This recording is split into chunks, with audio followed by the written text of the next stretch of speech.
Nothing on the show is to be construed as legal advice. The contents of this show are for informational purposes only.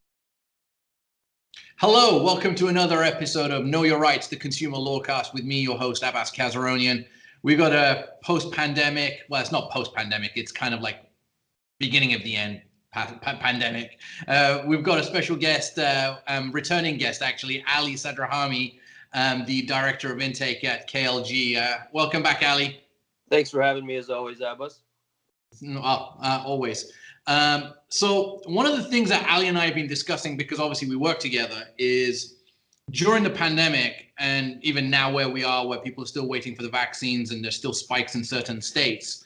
One of the types of business that's really kind of been flourishing because of the pandemic is kind of home delivery companies such as Amazon. What kind of complaints are you seeing, Ali? We've seen tons, but I'd say the biggest thing is what's always the case, just even more so now with the increase in home deliveries, as you mentioned, are refund disputes, right? So we're getting a lot of people who are buying certain things that are coming back to, being shipped or delivered defective. It's not exactly what they wanted. A lot of people getting the wrong model number. You're not in the store and able to just pick and choose and walk out with what you want. So inevitably it's going to happen. What you'd hope, though, is a company like Amazon, obviously the biggest player in the game, who is profiting during this time, is going to do everything they can to at least remedy those situations when they do occur. Unfortunately, it's not always happening. One thing, for instance, that I know some people say, well, as long as they're willing to replace the product or give you credit, what's the harm if you can't get your actual refund back? But the holidays were a great example of why that's not always the best remedy. I had someone call in and say, hey, I bought something for my sister. It got here just before Christmas, just in time for it, but it was broken. Obviously can't give that to her. She went out, got some other last minute gift for her sister just in the meantime. And then Amazon is there saying, hey, we're happy to send you another one. Obviously she doesn't want the other one at that point. She wants a refund. So that's just one small example of why, a simple store credit or replacement won't always do you justice. Yeah. If we kind of, look at that in a little bit more detail. So you got kind of category one where the wrong goods are arriving, right? Like that's one type of harm. But then you get the second type where you get the right goods, but it's not as you expected it. It's damaged. And then obviously the biggest harm that I'm seeing, at least with our clients, something's gone wrong and you want a refund or some kind of credit. And you're either not getting it, or you're getting a partial refund, or you're getting credit instead of a refund. And, especially if you don't want the good anymore, and they're like, "Well, we'll give you a credit." Well, no, I paid you in cash. Why are you forcing me to have credit to spend more money on Amazon when it wasn't a transaction that I bargained for? And I think that's where a lot of disputes are coming in, from consumers. And I mean, let's really examine that, right? Like, very few purchases on Amazon are going to be in the thousands of dollars. There are some, of course. Right. We're using Amazon as if they're the only people doing it. There are a lot of companies that are doing this and harming consumers, but inevitably Amazon, being one of the biggest companies in the world and doing the most deliveries just during the pandemic and even in non-pandemic times, they're going to be the ones that are going to be named most, especially when we're getting calls like that, in our call center. But I think it's really important to understand the dynamic here. Most purchases, right, are going to be under $100, Ali? Oh yeah, easily. 90% of the complaints we're getting are for things, I'd say, between $20 and $100.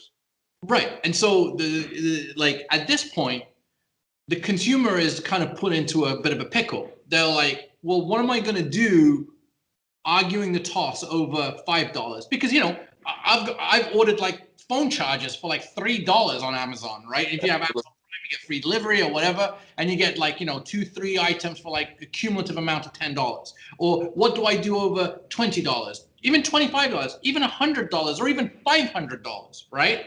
Am I going to waste my time and energy disputing, with something online to have these little chats that you can talk to on Amazon, or you have to be on this 800 number waiting forever, and then you may not get your own way? And then the question becomes, after you've wasted a certain amount of time and your own resources trying to go through administratively getting some recourse, you come to the $64,000 question. Is it worth your time suing Amazon or some of its competitors for this type of conduct over $20? Go. Discuss.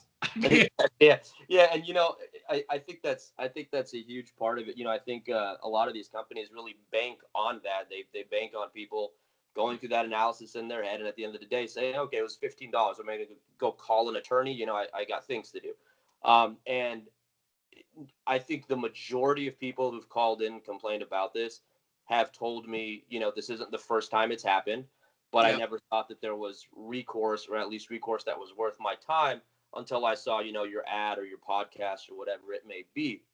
So I think it's helpful for people to know that, look, if you reach out, doesn't have to be our firm. Obviously, we're happy if it is, but whoever you reach out to, if you have any consumer attorney worth his salt, they'll do this on a contingency basis. They'll do all the work.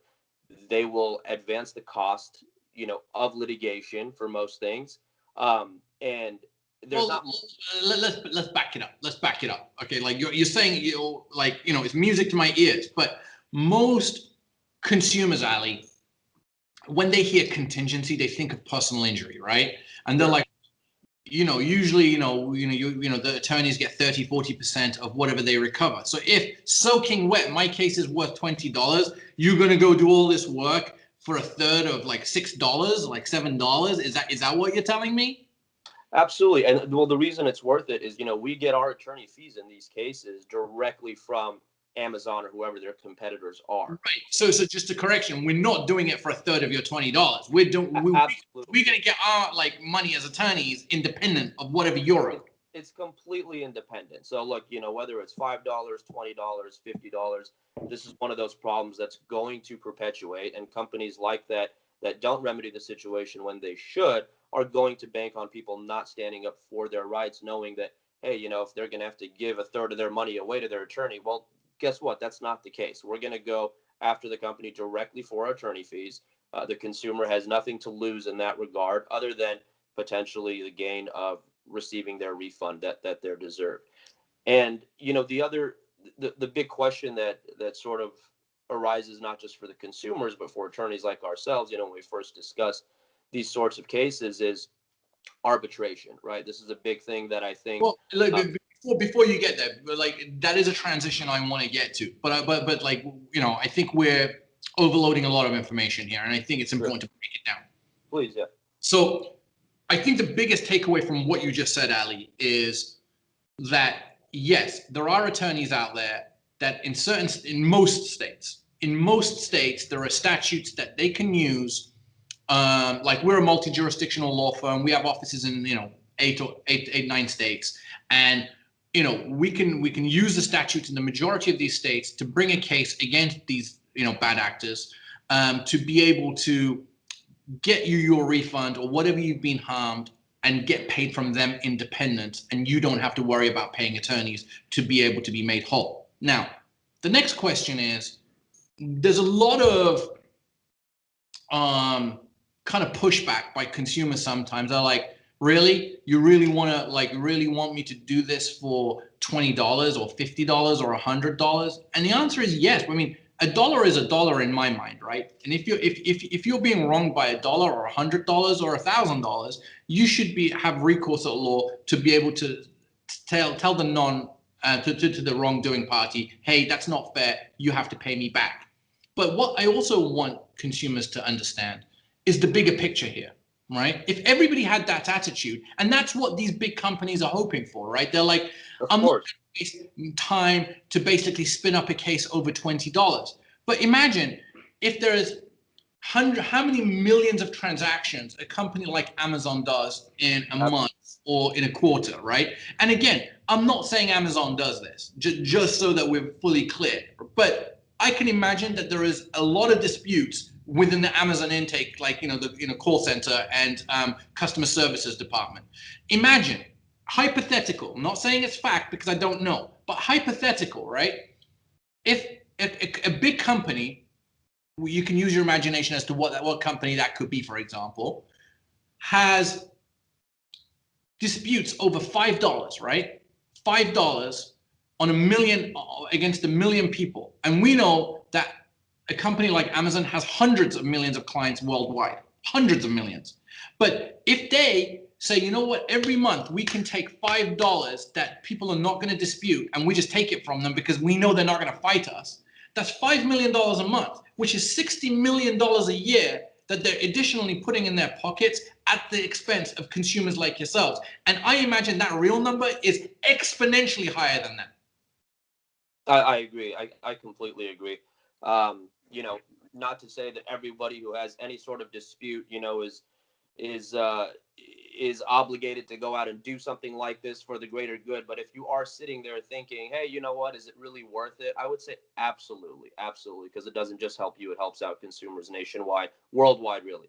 Exactly. It's that prophylactic effect that if these big companies understand that people are willing to stand up for themselves and they're going out there educating themselves on their legal rights, and they know that they don't have to be out of pocket, and everybody is beginning to take action, I think culturally it's going to stop these big companies behaving in the way that they're doing at the expense of the consumer, because there's only one loser and one winner in this dynamic, unless we as a collective decide to stand up and do something about that. And I'm really proud of the fact that our firm, we're willing to do that and take these small cases. And what's even more unfair is the fact that, you know, these big companies have arbitration agreements, which is exactly what Ali wants to talk about, and I'm going to give you the platform to do that. It's even more unfair, but we have a platform and we have the ability to be able to turn that against them and not put you, the consumer, at a disadvantage. Absolutely. And, you know, just importantly, one last note on that, you know, this is the time in our society to stand up for these things, because this market and, you know, the atmosphere, the culture of ordering online, as much as that's increased during the pandemic, there are a lot of people, I am sure, who never really got into, you know, ordering online as opposed to going into a brick and mortar prior to the pandemic, but are now doing that and are going to continue doing it after. This market is going to continue growing. The laws around it are going to continue to be being molded. And right now is the time to stand up and say, hey, whatever happens going forward, just know that we are going to have recourse, and you cannot bully us when it comes to, you know, $5 here, $10 here, which for you means an extra potentially 60 million a year. Yeah, and you know, like, I'm just making up these numbers. Like, I would imagine that number is through the stratosphere in reality. I just don't know.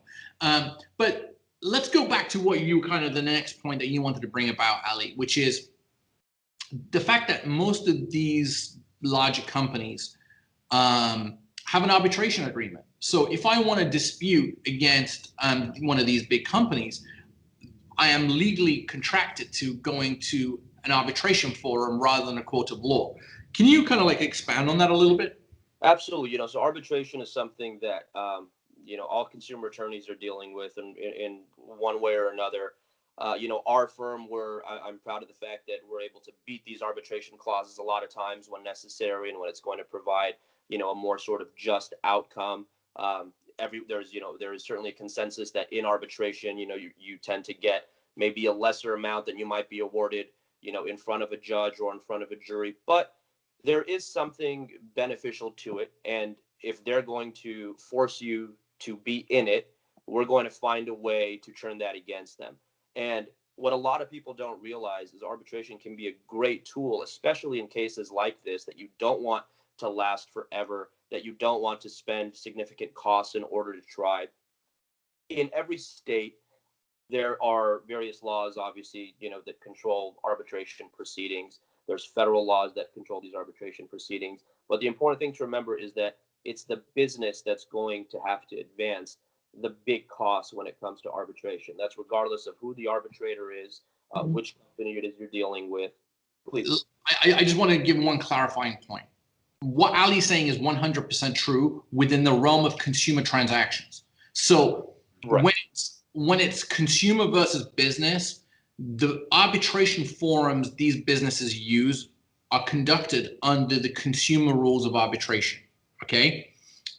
Which means what Ali's saying is true, which means that the business has to front all the costs as they relate to the arbitration.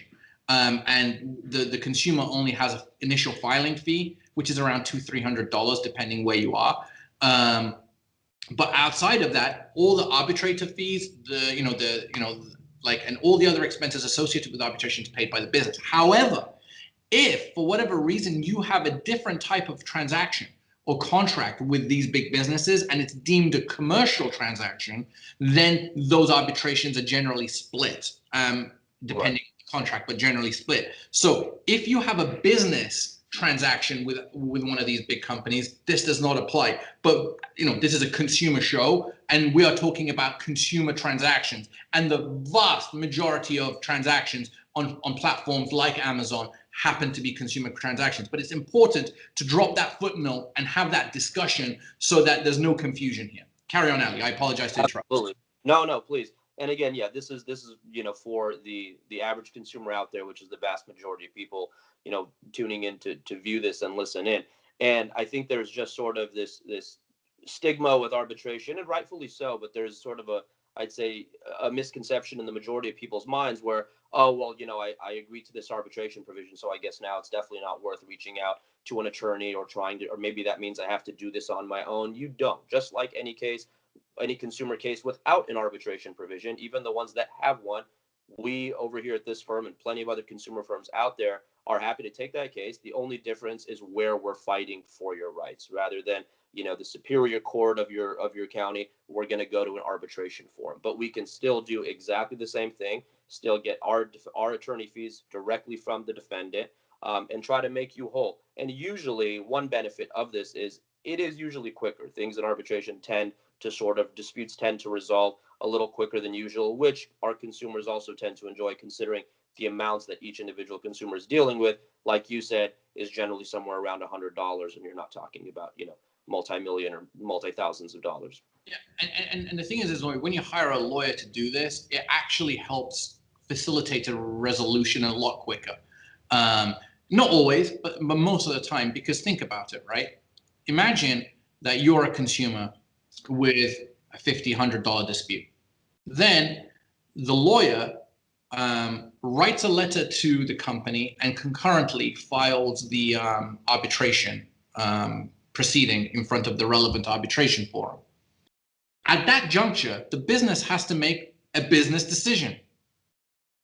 Do I, at that juncture, pay that $100 in dispute plus the attorney's fees that have been incurred up to that point, which is going to be, a certain amount, but it's going to be less rather than more because the case has just begun?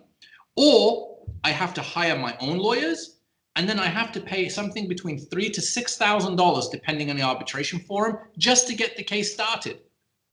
It makes zero business sense to pay the $6,000 to get this case started, rather than just pay what you owe the consumer.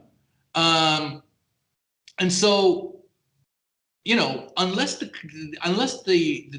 company in question is there to prove a point or make a business decision to fight it, and if they do, it's going to cost them way more than it is to resolve the case. The large majority of these cases are settling, in 60 to 90 days or less. And so, so that's another consideration for the consumer to take on board, is like that statistically, most of these cases resolve quickly and they don't go down the normal litigation track that you would do in a court of law. And as Ali said, even if it did carry on down the litigation track in arbitration, you go from zero to the end of it generally in 6 to 8 months, not 3 years, which would happen in a court of law. Absolutely. And, I've had at least a few people say, I've tried doing arbitration myself, some of the sort of the more savvy and people with more time on their hands, and they decided, I decided to go arbitration route myself against whatever company it was, and they wonder why in most of those cases they don't really get the results that they were hoping for. And it's because, like you said, one of the factors that goes into that business decision that one of these defendants have to make is, the cost benefit analysis, and the attorney fees is something that at the end of the day just realistically does, have the power to sway their decision one way or the other and say, hey, we really want to have to pay not only, this dispute fee and the arbitrator's fee, but also these attorney fees going forward. Sure. And Ali, if a consumer has any questions about these kind of disputes or whatever, where can they email or phone call for a free consultation? Oh, absolutely. Please. So, info@kazlg.com, info@kazlg.com. We have a call center ready for this. I'm available myself. My name is Ali Sadrarhami. You can reach my cell, 818-486-5114. Happy to receive texts, calls any time of day. And I'd be happy to answer any questions about this. I think this is something that both consumers and attorneys, we get tons of questions about arbitration and sort of, how consumer cases fit into that world. Exactly, and I appreciate that. Any parting words on this topic, Ali, before we leave? Actually, yeah, one thing you mentioned earlier was that I don't want consumers to be dissuaded by is, we talked about how a lot of these cases are dealing with, $100 dispute, something like that. And then you mentioned that there was the filing fee in a lot of these which can be like $200. Can you just sort of put those together and explain to, maybe our customers listening why they're not going to be losing out? Absolutely, because if there are any expenses associated with that litigation, the law firm will front those costs, and even if we lose, we will eat those costs at no expense to you. Because if we've analyzed the case and said, yes, this is a good case and it has merit, we are then at that point incurring the risk, and it's not on the consumer. And so we would take the case and we would front the fees, and if we prevail or come to a settlement, we will ask them to pay that back to us. If we lose for whatever reason or matter, we write it in our contracts that the consumer does not have to pay any of those back. So again, the consumer doesn't have to risk anything in trying to move forward with that case, because obviously, if you're only owed 100, why would you go? We talked about business decisions. Why would you go pay $250 filing fee? It makes no sense. But the way that the statutes in a lot of these states, like in California, for example, we have the CLRA. They have an attorney fee and cost provision that basically thought of that concept so that consumers don't have to be concerned about the amount of dispute, but rather being made whole on smaller disputes. And that's what it put in that provision, that you're entitled to your fees, reasonable fees and costs back, irrespective of the dispute amount, so long as that you prevail. And that's why, if I may, as one parting note is, I've said it before and I will say it every time you allow me on your podcast. Make sure all you consumers out there read your contracts with your attorneys. Make sure that the language that Abbas just described is in there. Make sure you are not going to be put in a worse position than you were before reaching out and retaining an attorney, because that language is there in our agreements. And I'd hope that whatever attorney you find out there has the same written in theirs. But please make sure to read that. Exactly. Thank you very much for your time, Ali. I know how busy you are, because I make sure you stay busy. As always. I appreciate that. And to the viewers and the listeners, thank you as always for tuning in. And until next time, keep it legal.